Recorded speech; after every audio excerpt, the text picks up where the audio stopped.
नमस्कार दोस्तों, आज की इस वीडियो में हम बात करने वाले हैं स्लिप डिस्क के बारे में। दोस्तों, स्लिप डिस्क क्या होती है? तो रीढ़ की हड्डी में मौजूद हड्डियां यानी कि कशेरुका, जिसको हम वर्टिब्री कहते हैं, उनको सहारा देने के लिए छोटी छोटी गद्देदार डिस्क होती है जो कि रीढ़ की हड्डी को झटकों से बचाती है और उसे लचीला रखती है। लेकिन जब एक डिस्क क्षतिग्रस्त हो जाती है तो यह सूज या फिर टूट कर खुल सकती है, जिसे कि हम स्लिप डिस्क कहते हैं।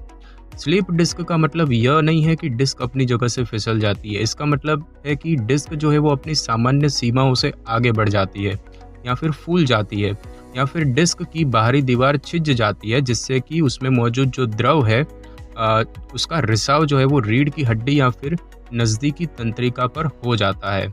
स्लिप डिस्क से एक हाथ या फिर पैर में स्तब्धता या फिर कमजोरी भी हो सकती है। रीढ़ की हड्डी के किसी भी हिस्से में स्लिप डिस्क हो सकती है, लेकिन अधिकांश यह पीठ के निचले हिस्से को प्रभावित करती है। दोस्तों, बात करें इसके प्रकारों की तो इसके 3 प्रकार होते हैं। एक है सर्वाइकल डिस्क स्लिप। तो सर्वाइकल डिस्क स्लिप जो है वो गर्दन में होता है और 5वीं व 6ठी व 7वीं कशेरुका के बीच होता है, और इससे सिर के पिछले भाग, गर्दन, कंधे की हड्डी, बांह और हाथ में दर्द होता है। दूसरा है thoracic disc slip.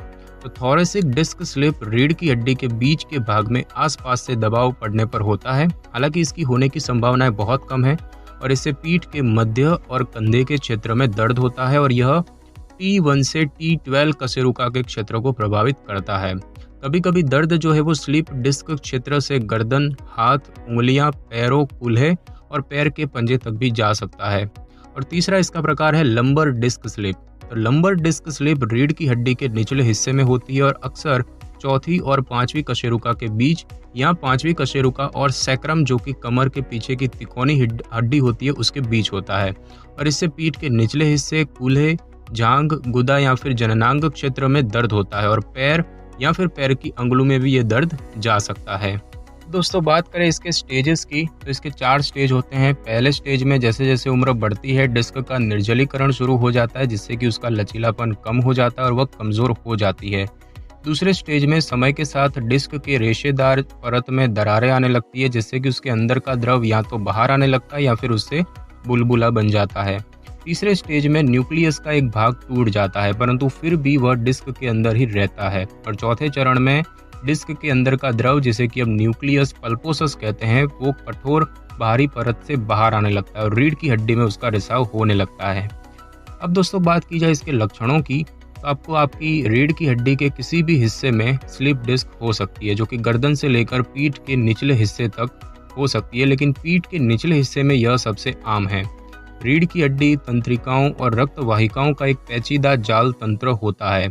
Slip disc तंत्रिकाओं और मांसपेशियों पर और इनके आसपास असामान्य रूप से दबाव डाल सकती है। तो इसके लक्षणों की बात करें तो शरीर के एक तरफ के हिस्से में दर्द या फिर स्तब्धता होना, आपके हाथ या पैरों तक दर्द का फैलना, रात के समय दर्द बढ़ जाना या फिर कुछ गतिविधियों में ज़्यादा दर्द होना, खड़े होने या फिर बैठने के बाद दर्द जो है उसका ज़्यादा हो जाना, थोड़ी दूरी पर चलते समय दर्द होना, अस्पष्टीकृत मांसपेशियों की कमजोरी होना, प्रभावित क्षेत्र में झुनझुनी दर्द या फिर जलन होना।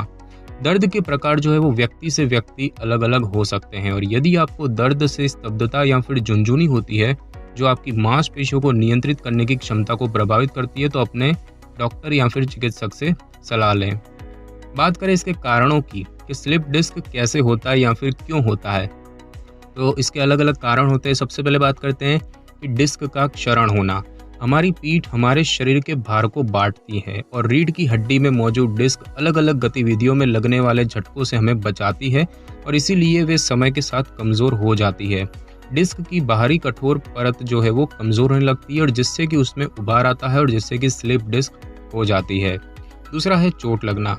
स्लिप डिस्क जो है वो चोट लगने की वजह से भी हो सकती है। अचानक झटका या फिर धक्का लगना या किसी भारी वस्तु को गलत ढंग से उठाने के कारण आपकी डिस्क पर असामान्य दबाव पड़ जाता है, और जिससे कि स्लिप डिस्क हो सकती है।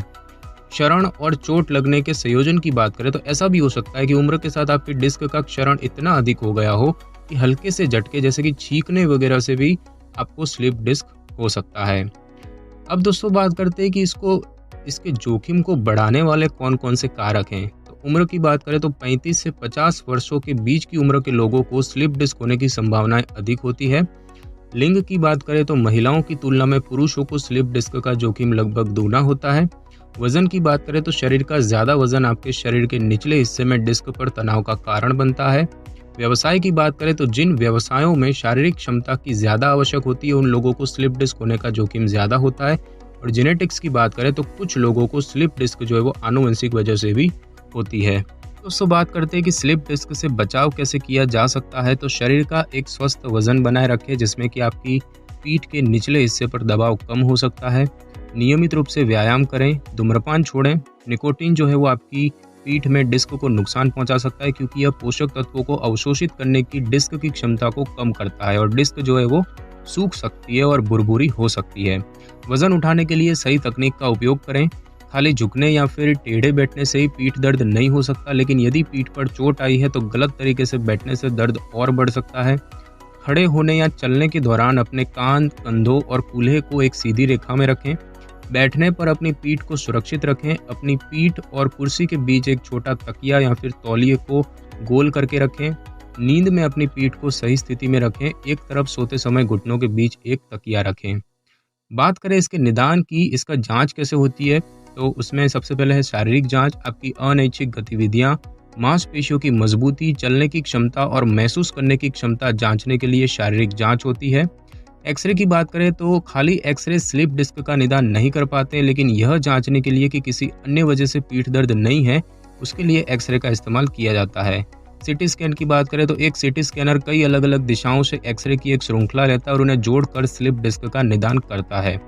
एमआरआई की बात करें तो इसमें रेडियो तरंगों और एक मजबूत चुंबकीय क्षेत्र का उपयोग करके आपके शरीर की आंतरिक संरचनाओं की छवियां बनाई जाती है और इस टेस्ट का उपयोग स्लिप डिस्क के स्थान की पुष्टि करने के लिए किया जा सकता है और यह देखने के लिए कि तंत्रिका किस प्रकार से प्रभावित हो रही है। और उसके बाद है माइलोग्राम। तो इसमें एक डाई को रीढ़ की हड्डी के तरल पदार्थ में इंजेक्ट किया जाता है और फिर एक्सरे लिया जाता है। यह निदान आपकी रीढ़ की हड्डी या फिर नसों पर स्लिप डिस्क के कारण जो दबाव होता है वो दिखा सकता है। दोस्तों बात करें इसके इलाज की, तो स्लिप डिस्क का उपचार आमतौर पर आपकी असुविधा और अनुभव के स्तर पर निर्भर करता है। तो इसमें जो है अधिकांश लोग चिकित्सक द्वारा बताए गए ऐसे व्यायाम करके स्लिप डिस्क के दर्द को सुधार सकते हैं जो कि पीठ और आसपास की मांसपेशियों को मजबूत बनाते हैं। केमिस्ट के पास मिलने वाली दर्द निवारक गोलियां लेने से और भारी चीजें न उठाने से स्लिप डिस्क के दर्द में राहत मिल सकती है। यदि दर्द निवारक गोलियां आपके लक्षणों पर प्रभाव नहीं डालती है तो आपके डॉक्टर आपको कोई अन्य दवाएं लेने के लिए भी कह सकते हैं, जैसे कि मांसपेशियों के ऐंठन को राहत देने के लिए दवाएं, दर्द को दूर करने के लिए कुछ मादक द्रव, गाबापेंटिन या फिर डिलोक्सेटाइन जैसी तंत्रिका के दर्द के लिए कुछ दवाएं भी दे सकते हैं। अगर आपके लक्षण 6 सप्ताह में नहीं सुधरते या फिर आपकी मांसपेशियों की गतिविधियों पर स्लिप डिस्क का प्रभाव पड़ता है तो आपके डॉक्टर आपको सर्जरी का उपाय भी दे सकते हैं। आपका सर्जन पूरे डिस्क को हटाए बिना केवल डिस्क के क्षतिग्रस्त भाग को निकाल सकता है और इसे हम माइक्रो डिस्केक्टोमी कहते हैं। अधिक गंभीर मामलों में आपका डॉक्टर एक आपकी पहले वाली डिस्क को बदलकर एक कृत्रिम डिस्क लगा सकते हैं या फिर डिस्क को निकालकर कशेरुकाओं को एक साथ मिला सकते हैं। अब दोस्तों बात करें इससे होने वाले नुकसानों की, तो एक अनुपचारित गंभीर स्लिप डिस्क से स्थायी तंत्रिका क्षति हो सकती है। बहुत ही दुर्लभ मामलों में स्लिप डिस्क के कारण आप आंत्र या फिर मूत्राशय नियंत्रण खो सकते हैं। अनुपचारित स्लिप डिस्क से सैडल एनेस्थीसिया भी हो सकता है जिसमें आप आपकी जांघों के अंदरूनी भाग, पैरों के पीछे के हिस्से और मलाशय के आसपास महसूस करने की जो क्षमता है वो खो सकते हैं। तो दोस्तों आज की इस वीडियो में बस इतना ही। अगर आपको मेरी ये वीडियो अच्छी लगी हो तो वीडियो को लाइक और शेयर करें और कमेंट करना बिल्कुल भी ना भूलें। और अगर आप हमारे चैनल पर नए हैं तो चैनल को कर ले सब्सक्राइब और बेल आइकन के बटन को कर ले क्लिक ताकि मेरी नई वीडियो की नोटिफिकेशन सबसे पहले आपको मिल सके। Thanks for your time.